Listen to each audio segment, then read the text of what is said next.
चलो देखो, दिख रहा है ना इससे आप लोग को? जी सर। देखो यहाँ पे आपसे से एक प्रश्न है, ये जो तत्त्वमसी है किस प्रकार का वाक्य है? उपदेश वाक्य है तत्त्वमसी। हाँ, तो इसका सामान्य अर्थ क्या होता है? एक गुरु जो है अपने शिष्य को कहता है कि तत्त्वमसी, इसका क्या भाव है? वह तत्त्वमसी का अर्थ है कि तुम वही हो, तुम वही हो। हाँ, तत्त्वमसी का मतलब है जो तुम हो वही मैं ही हूँ, ऐसा है ना कुछ? जो तुम हो वो तुम वही ब्रह्म हो। ठीक। भैया ये आपको मिलेगा छांदोग्य उपनिषद में, श्वेत केतु को उसके पिता ने ये उपदेश दिया है, तो वहां पर है ये।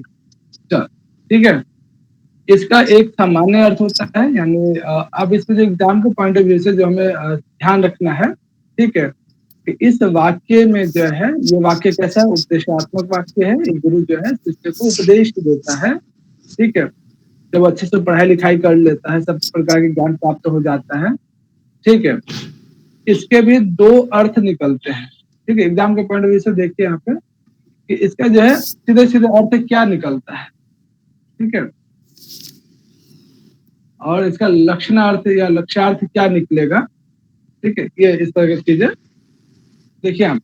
हाँ, कोई बताना चाहेंगे कि ये जो आपने अभी देखा तत्त्वमसी शब्द जो है एक उपदेशात्मक वाक्य है, इसमें जो है इसका वाच्य अर्थ क्या होगा या विधा अर्थ क्या होगा, या विधा या वाच्य क्या है, ये सब बहुत डिटेल से साहित्य दर्पण में आप पढ़ेंगे, ठीक है, काव्य प्रकाश में भी पढ़ेंगे। तो सामान्य अर्थ यहाँ पे देखिए कि अभिधा क्या है, जो नॉर्मली जो कहते हैं सीधा सीधा जो अर्थ ग्रहण होता है।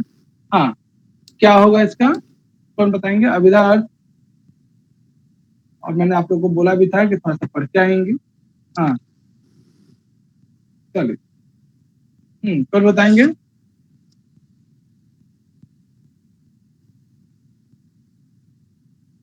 आप क्या हुआ, शांत क्यों हो गए?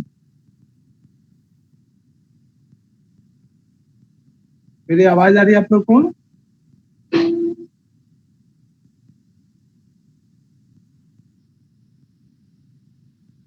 हेलो। हाँ सर, आवाज तो आ रही है आपकी। तो आप लोग क्यों नहीं बोल रहे हो? चलो देखो, यहाँ पे ध्यान रखना है कि तत्त्वमसी में तत् शब्द जो है शुद्ध चैतन्य तुरीय अवस्था वाला जो ब्रह्म है वो है, ठीक, ध्यान रखना। त्वम जो है उपाधि युक्त चैतन्य जीव हो या प्राज्ञ, ठीक है, इसके बात की जा रही है। तो ध्यान रखना कि तत्त्वमसी में तत् शब्द किसके लिए प्रयोग किया गया है? त्वम का क्या अर्थ है, ठीक है, उपाधि युक्त चैतन्य जीव या प्राज्ञ, ठीक है, और आपने प्राज्ञ के बारे में पढ़ा ही है। अब ये जो अर्थ आपने देखा कि वह तुम ही हो, ठीक है, तो ये जो है वाच्यार्थ यानी सीधा सीधा अर्थ इसका क्या होगा और लक्ष्यार्थ क्या होगा? तो देखो, वाच्यार्थ क्या होता है, यानी दोनों जब एक ही हो, ठीक है, जब आपको प्रतीत ऐसा फील होने लगे कि अभेद यानी दोनों एक हो, इसमें कोई अंतर ना हो, ठीक है, यानी तुरीय अवस्था वाला जो है ब्रह्म या फिर उपाधि रहित चैतन्य ब्रह्म, एक ही बात है, ध्यान रखिएगा ये चीजें, ठीक है। ये ब्रह्म और जीव जब आपको ऐसा फील होने लगे, ज्ञान होने लगे कि जीव और ब्रह्म जो है क्या है, एक ही है, अलग अलग बिल्कुल भी नहीं है, ठीक है। तत्त्वमसी वाक्य के द्वारा इसका जो अभिधार्थ निकलता है, वाच्यार्थ अर्थ निकलता है, अभेद की प्रतीति। अभेद किसकी? अभेद यानी अभेद का मतलब दोनों एक हो जाना, यानी शुद्ध चैतन्य तुरीय अवस्था वाला ब्रह्म और जो जीव है, अर्थात जीव और ब्रह्म। आपने पढ़ा ही है शुरुआत में कि इसका जो है विषय वस्तु क्या है, अधिकारी आपने पढ़ा, विषय पढ़ा, संबंध पढ़ा, प्रयोजन पढ़ा, सब। तो जीव और ब्रह्म दोनों को जब इन दोनों में कोई अंतर ऐसा प्रतीत ना हो, ऐसा अर्थ यदि आप ग्रहण करते हैं, तो ये क्या हो जाएगा? तत्त्वमसी वाक्य का वाच्यार्थ, ठीक है, अभिधा अर्थ ग्रहण होगा। लेकिन जब आप लक्ष्यार्थ निकालेंगे, लक्षणा शब्द के द्वारा इसका अर्थ ग्रहण करेंगे तत्त्वमसी का, तो उसमें आपको क्या प्रतीत होगा कि जो जीव है, यानी उस जीव में कोई ना कोई उपाधि होगी, चैतन्य कॉमन ही होता है दोनों में, ऐसा जीव और ब्रह्म दोनों में क्या अंतर प्रतीत होगा, भेद की प्रतीति होगी, ऐसा आपको फील होगा, ये तो आपका हुआ थोड़ा व्याख्यात्मक तरीके से। एग्जाम के पॉइंट ऑफ व्यू से आपको क्या ध्यान रखना है, एक तो ये कि तत्त्वमसि जो है कैसा वाक्य है, उपदेशात्मक है या फिर अनुभव वाक्य है। ठीक है, एग्जाम में पूछा गया ये कि दे दिया गया था, कोटेशन पूछा गया था, ये कैसा वाक्य है। दूसरा क्या ध्यान रखना है, तत् शब्द का क्या भाव है, क्या अर्थ है। तो शुद्ध चैतन्य, तुरीयावस्था ब्रह्म, और त्वम का अर्थ क्या है, उपाधि युक्त चैतन्य जीव हो या प्राज्ञ, एक ही है, ध्यान रखिएगा। उसके बाद अगला प्रश्न क्या बन सकता है कि इसका जो वाच्यार्थ क्या होगा। ऑप्शन में जो है ध्यान रखना है जीव ब्रह्म की एकता, यानी जीव ब्रह्म को एक मानना या फिर अभेद की प्रतीति। ठीक है, जीव ब्रह्म के बीच अभेद की प्रतीति, वो क्या हो, वाच्यार्थ हो जाएगा।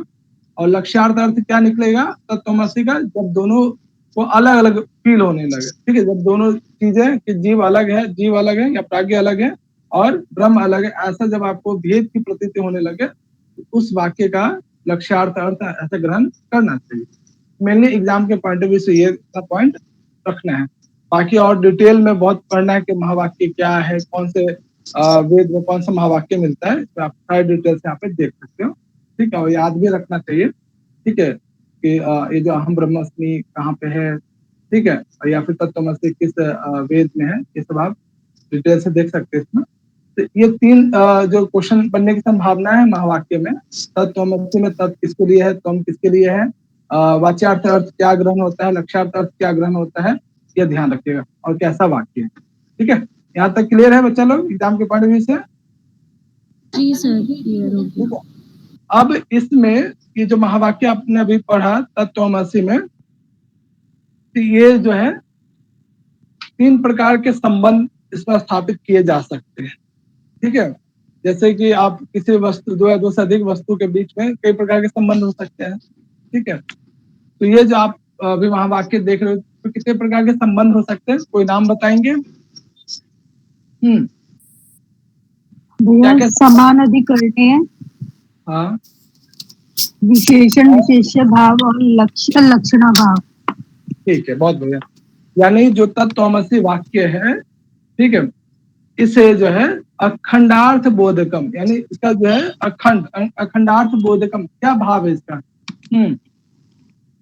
कौन बताएंगे, कोई बताएंगे कि तत्त्वमसि वाक्य के वाक्य का जो संबंध है वो तीन प्रकार से अखंड अर्थ में, ये क्या इसका भाव है, कौन बताएंगे। मतलब ये इसका तो खंडन नहीं होगा इसके अर्थ में, इसके अर्थ में खंडन नहीं हो सकता। ओके, और कौन बताएंगे।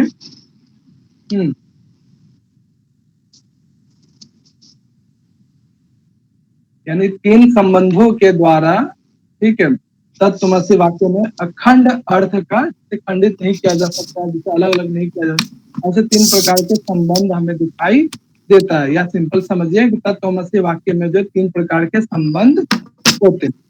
ठीक है, और तीन प्रकार के संबंध जो है आपको नाम याद रखना। एक समान अधिकरण संबंध, ठीक है, दूसरा आपका विशेषण विशेष्य भाव संबंध, और तीसरा जो है इसमें आपको ये सारे नाम जो आप देख रहे हैं यहाँ पे, लक्ष्य लक्षण संबंध या भाग लक्षणा संबंध या जहत जहन लक्षण या जहत अजहत लक्षणा, ये सब एक ही नाम है बच्चा लोग। ठीक है, इससे कंफ्यूजन मत होइएगा। मेनली ये जो संबंध है, ठीक है, लक्ष्य लक्षण संबंध को किन किन नामों से जाना जाता है, ये थोड़ा नोट कर लीजिएगा, याद रखिएगा। ठीक है, तो ध्यान रखिएगा तत्त्वमसि महावाक्य में जो है संबंध अखंड अर्थ को बताने के लिए कि तत्त्वमसि वाक्य में तत् और त्वम क्या अखंड है, उन्हें अलग अलग नहीं किया जा सकता है। ऐसे संबंध को बताने के तीन प्रकार के संबंध होते हैं, और इसे आप क्या करें, क्रम से याद रखें। ठीक है, पहला है समान अधिकरण संबंध, दूसरा विशेष विशेषण भाव संबंध, और तीसरा जो है इसमें लक्ष्य लक्षण। ठीक है, तीसरा है लक्ष्य लक्षण संबंध। और लक्ष्य लक्षण संबंध को क्या क्या किन किन नामों से जाना जाता है, ये थोड़ा सा एक्स्ट्रा में थोड़ा सा ध्यान रखिए। हाँ, तीन प्रकार के संबंध याद हो गए। भैया याद हो गया। ये बताओ कि तर्क संग्रह में या तर्क भाषा में या न्याय सिद्धांत मुक्तावली में संबंध कितने प्रकार का होता है। भैया संबंध होते हैं हाँ नहीं, बोलो बोलो। 6 प्रकार का संबंध नहीं होता, वो तो सन्निकर्ष होता है ना। दर्शन नहीं है वो तो। संबंध षड्विध कितने प्रकार सन्निकर्ष का? सन्निकर्ष एक अलग है, एक एक जी नहीं, और सोचो। और बताओ। एक ही तो संबंध होता है, समवाय संबंध।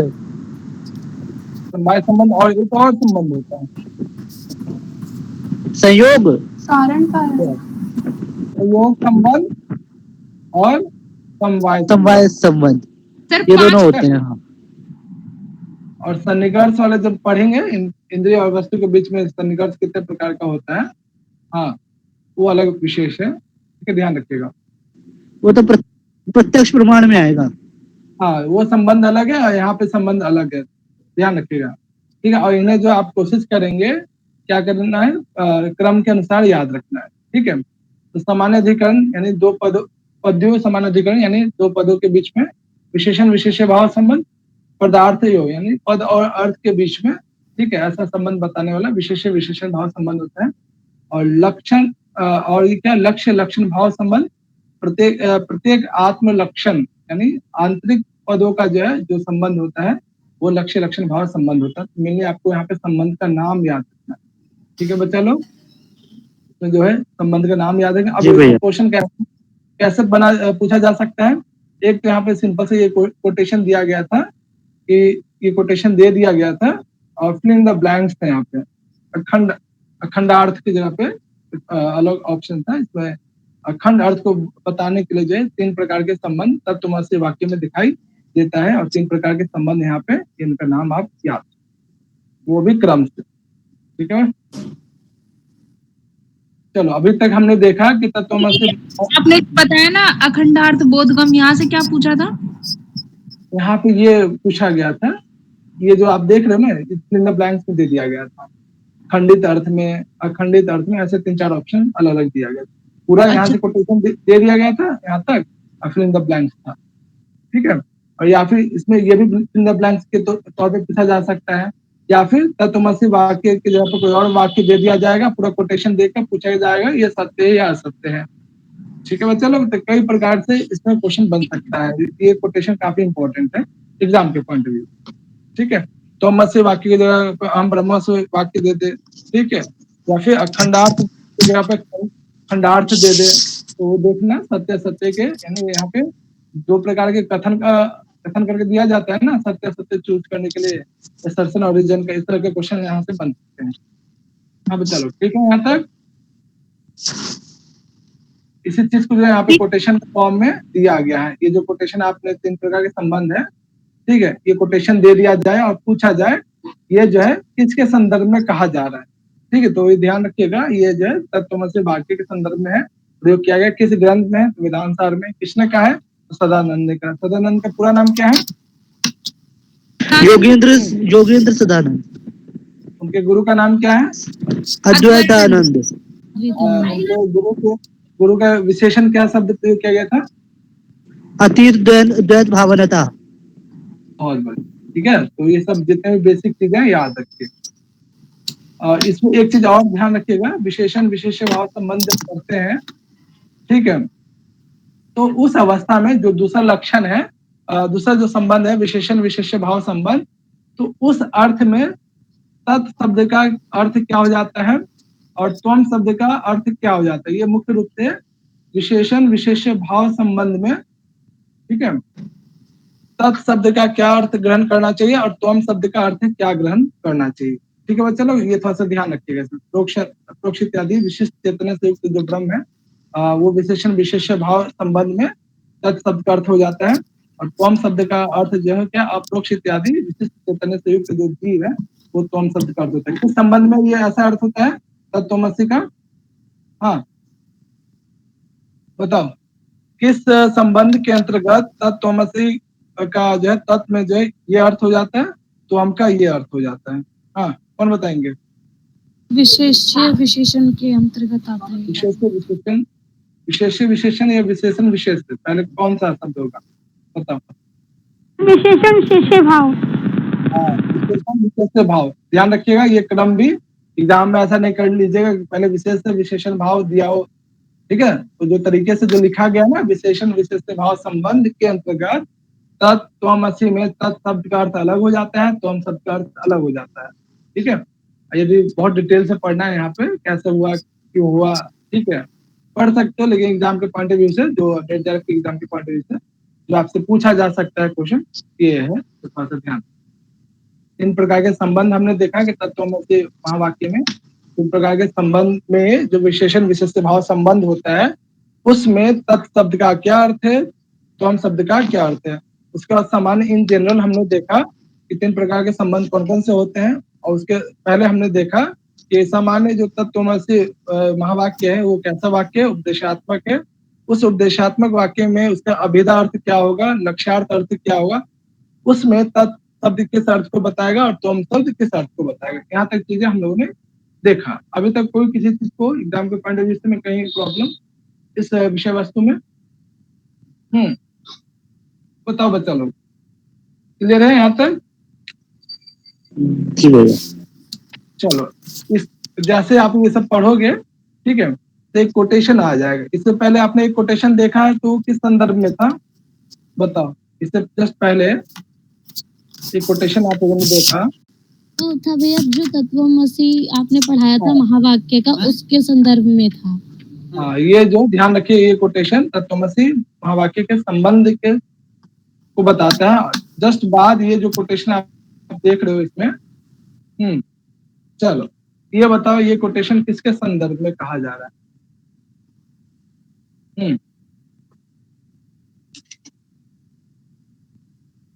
बताओ,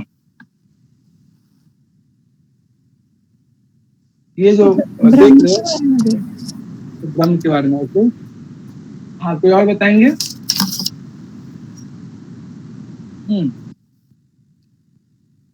और कोई इसको ऐड करेंगे कुछ?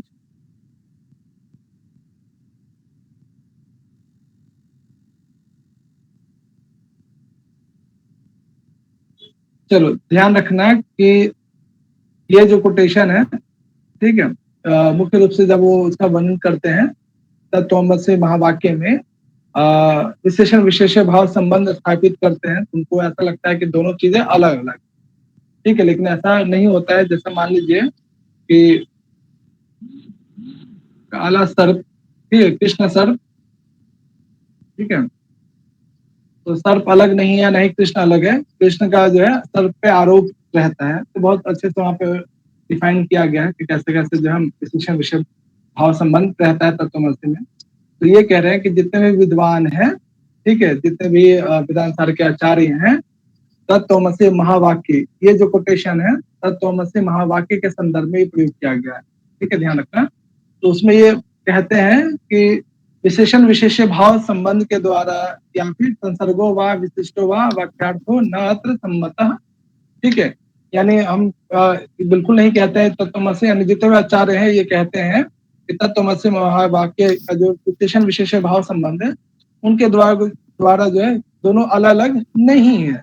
अधिकतर विद्वानों का मत है कि अखंड एक रसत्व वाक्यार्थो विदुषाम मतः, ठीक है, यानी जो तत्वमसि वाक्य में ब्रह्म और जीव बिल्कुल अलग हो ही नहीं सकता है, ठीक है, दोनों वास्तव में क्या एक ही है, अखंड है, उन्हें अलग नहीं किया जा सकता है। तो आपने पहले पढ़ा ही है कि तत्वमसि महावाक्य में जो है 3 संबंध के द्वारा, 3 संबंधों से जो है उन्हें अखंडित स्वरूप वाला बताया गया। यदि आप लोगों को मंगलाचरण याद होगा तो उसमें एक शब्द का प्रयोग किया गया है ब्रह्म के संदर्भ में या आत्मा के संदर्भ में। क्या प्रयोग किया गया है मंगलाचरण, किसको याद है?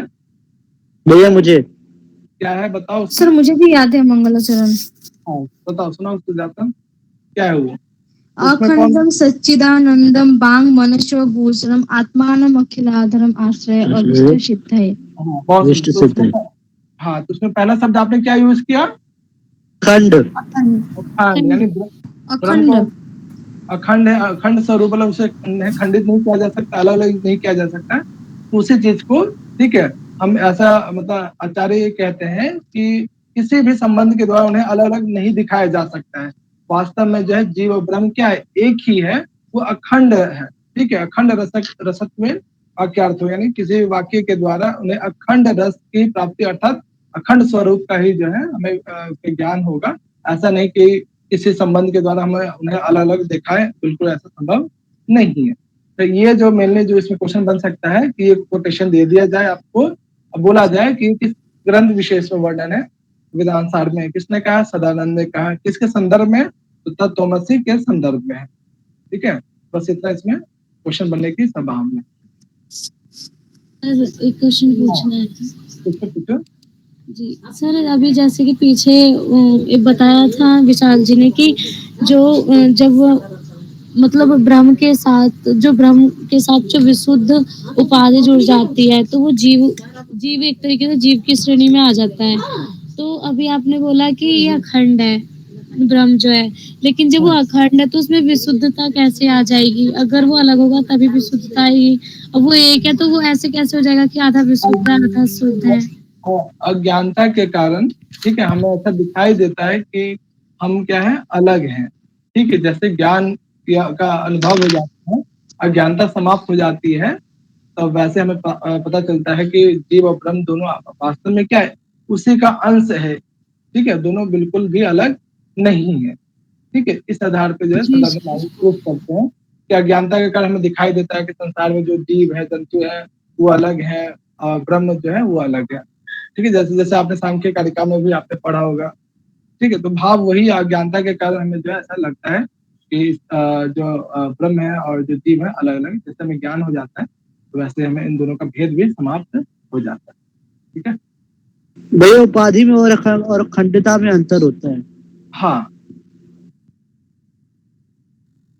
चलो इसमें ये एक चीज और देखना है, इसमें जब आप पढ़ोगे, ठीक है, तो बहुत डिटेल से वो प्रूफ करते हैं तत्वमसी महावाक्य को लेकर कि इसमें कौन सी लक्षणा हो सकती है, अलग अलग एग्जाम्पल के थ्रू। तो ऊपर मैंने आपको एग्जाम के पॉइंट ऑफ व्यू से बहुत डिटेल में उसे बताया नहीं, लेकिन हाँ, जहाँ पे आपको ये लगता है कि जहाँ से एग्जाम में पूछा जा सकता है एग्जाम के पॉइंट ऑफ व्यू से, वहां पे जो है ये 3 टॉपिक जो याद रखना है।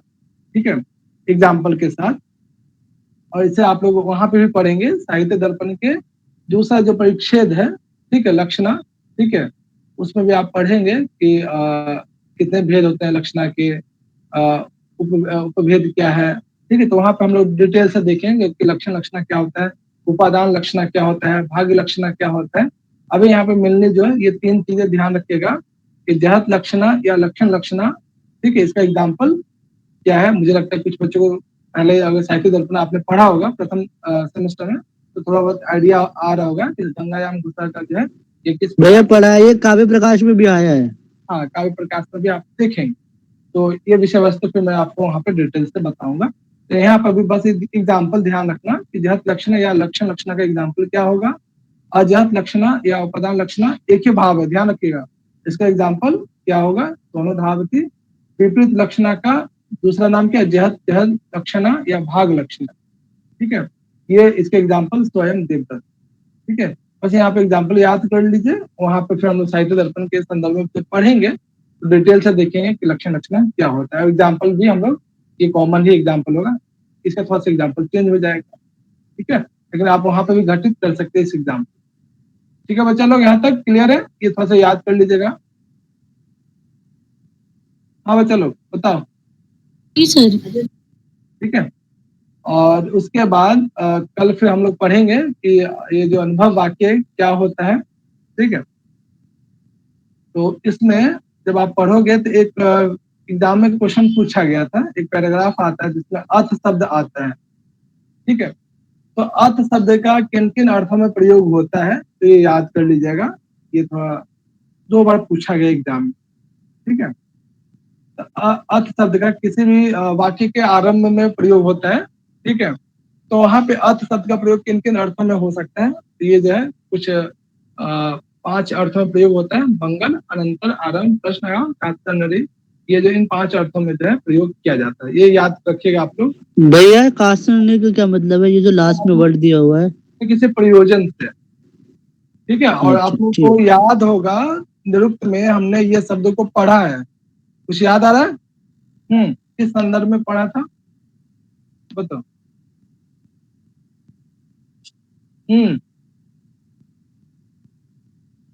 किस संदर्भ में हमने इस शब्द विशेष को देखा है?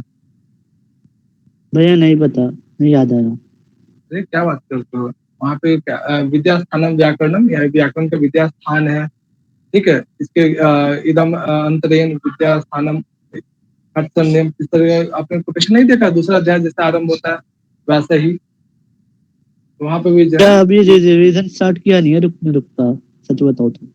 नहीं आज स्टार्ट किया हो जरूर, तो मैंने बोला ना बहुत इम्पोर्टेंट है आप लोग के लिए। देखो यहाँ देख ही लो ताकि आपको कोई याद रहे वो चीज। हाँ बच्चे लोग, आप लोग को याद आ रहा है कि वो चीज हम लोगों ने कहाँ पढ़ा था?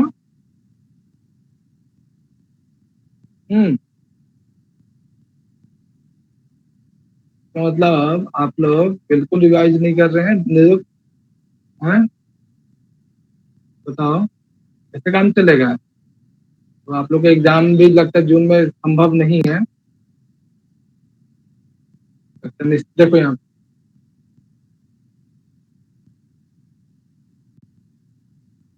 देखो यहाँ दिख रहा है, यहाँ पे बोलो बच्चे लोग। हाँ जी सर, दिख रहा है। दिख रहा है? दिख रहा है।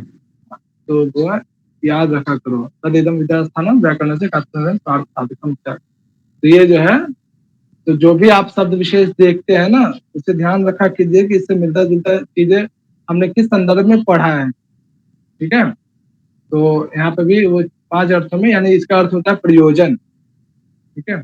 व्याकरण के प्रयोजन को सिद्ध करने में अनुरूप क्या होता है? सहायक होता है, उपकारक होता है, ठीक है। तो प्रयोजन अर्थ में तो ध्यान रखिएगा, अर्थ शब्द का प्रयोग जो है 5 अर्थों में होता है। इन 5 अर्थों का क्रम क्या है वो याद रखिए, ठीक है। तो कल हम लोग जो है ये देखेंगे अहम ब्रह्मास्मि क्या है, उसमें उससे संबंधित कोटेशंस क्या है, ठीक है। जब कोई व्यक्ति अहम ब्रह्मास्मि ऐसा भाव जो है फील करने लगता है, ठीक है, तो वो क्या हो जाता है, ठीक है, उसके लिए क्या क्या बताया गया है।